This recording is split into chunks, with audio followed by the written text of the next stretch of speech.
The tensions between the major powers, especially America and China, are heating up and will continue to do so. They are already in a trade war. Tariffs between them are sky high.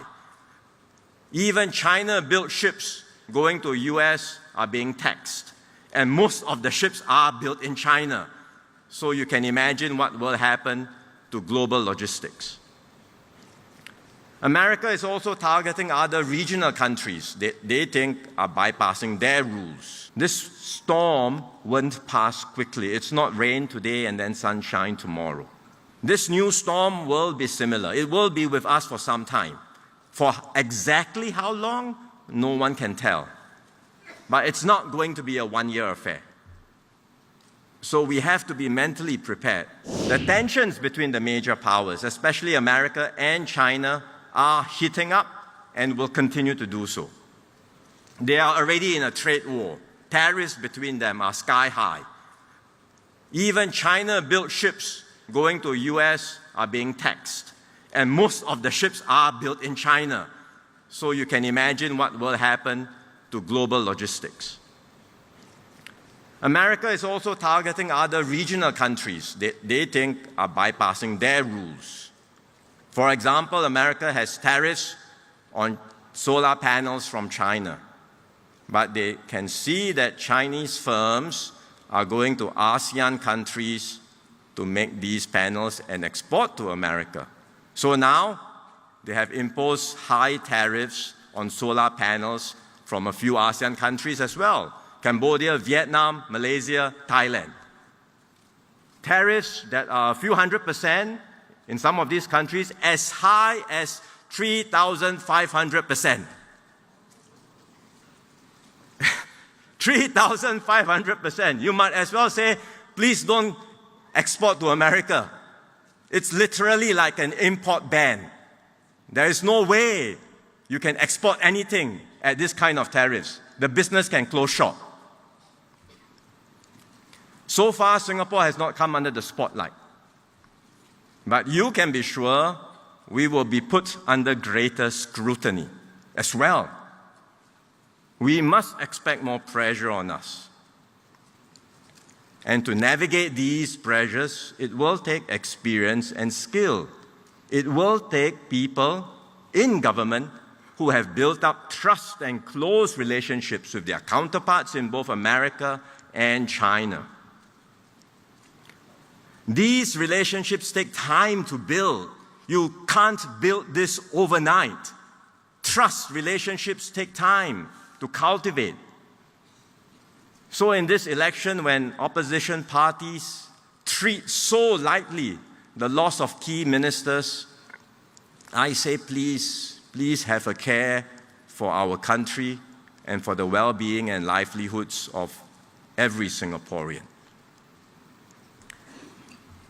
Imagine if we were in team sports. Take football as an example. If 3 to 4 members of the starting 11 in a football team are unable to play, what happens? Well, the coach can say, I have backups, I have reserves. Sure, but everyone knows that the team cannot function at the same level. It's the same in any organization. And it will be so in our next cabinet if we end up with such a loss. And that means we cannot have as an effective a team working for Singaporeans and Singapore. And these are the implications and consequences that I hope Singaporeans will consider carefully. Because the challenges are real. And when we speak to companies, we know that the impact is real and growing. It's not just happening now, it's continuing to get worse. Orders are being cancelled or postponed. Investments are being held back. Operations are being scaled down. All this will hit the global economy. America is already feeling it. It will be felt around the world, and it will hit Singapore too. MTI has already lowered its GDP forecast for this year, 0 to 2% now. For now, we think it's a matter of slower growth, but we really cannot rule out a full-blown recession, which will then have impact on Singaporeans' incomes as well as jobs. And this is not just a short-term blip. This storm won't pass quickly. It's not rain today and then sunshine tomorrow. We went through this during COVID, and you might remember. During COVID, when the outbreak started, some people said, don't worry, it's going to be like SARS, very short, a few months, and it's going to be over. At that time, I said that the pandemic could be with us for a few years. Some people didn't believe me. They said it's just scare tactic and fear-mongering. But look what happened. We ended up with repeated waves of outbreaks, and eventually the pandemic only ended in 2023. This new storm will be similar. It will be with us for some time. For exactly how long, no one can tell. But it's not going to be a one-year affair. So we have to be mentally prepared for the longer term, for the bumpy rides ahead, and do everything we can to strengthen Singapore's position. Because this is the biggest challenge of all. It is Singapore versus this very uncertain and troubled world. And we must, all of us, do everything we can to strengthen Singapore's positions to get through this storm. The uncertainties we face will add to the existing challenges we are already seeing today, like cost of living pressures. Cost pressures is a problem that started earlier because of global inflation, due to conflicts abroad, due to global supply chain disruptions. Inflation everywhere has started to ease, including in Singapore. In fact, we have come down faster than other countries. But these recent global developments may cause further disruptions and may cause further price shocks. Jobs will be impacted. In recent weeks, I met many of our union leaders, including Sister Tana and Brother Samad, and many others. I know many of you are worried about this. Sister Tana told me that SMEs are anxious about how tariffs would affect their businesses. Workers are also very concerned.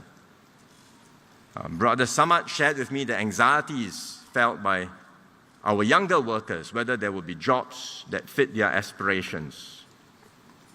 Brother Daniel from the Air Transport Executive Staff Union and Brother Govidan from the SATS Workers Union said to me, we've all worked so hard to get through COVID. Everyone is so tired, and now things are finally better.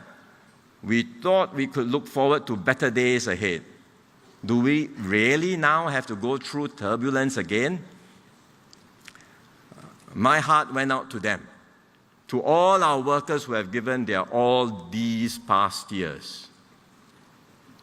Unfortunately, I couldn't give them the answer they were hoping for, because the storm is already here. We are already experiencing turbulence, and it may well get worse.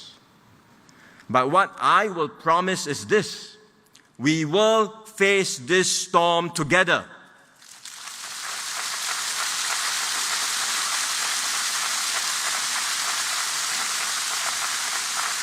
And we will overcome, just like we did it before.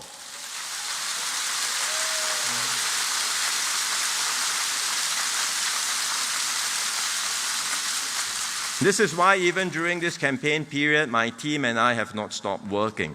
We didn't press pause. We simply couldn't afford to. I've been speaking with other world leaders, strengthening partnerships and securing new opportunities.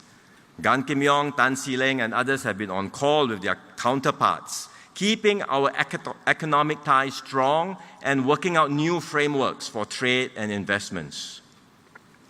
Just like all of you in the unions, we share your concerns for our workers, because every worker matters.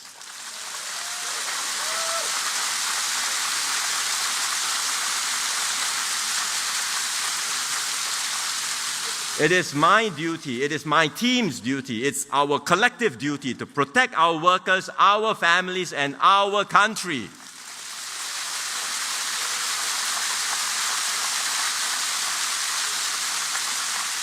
And that's why we take this election so seriously, and that's why we want to be upfront and honest with Singaporeans about the challenges we face.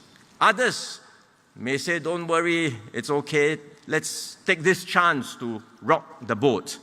But we will never take such risk with your lives or our future.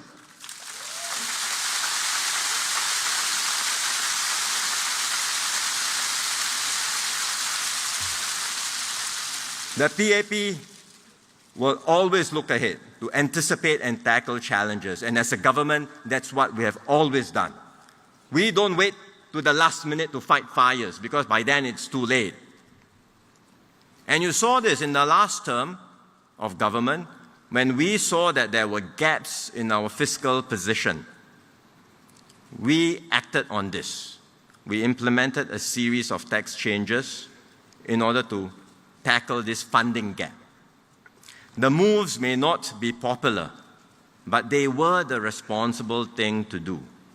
And as a result of these steps, we are now in a healthy fiscal position.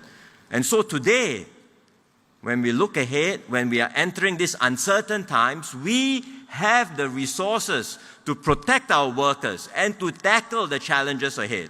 That's what responsible government is about.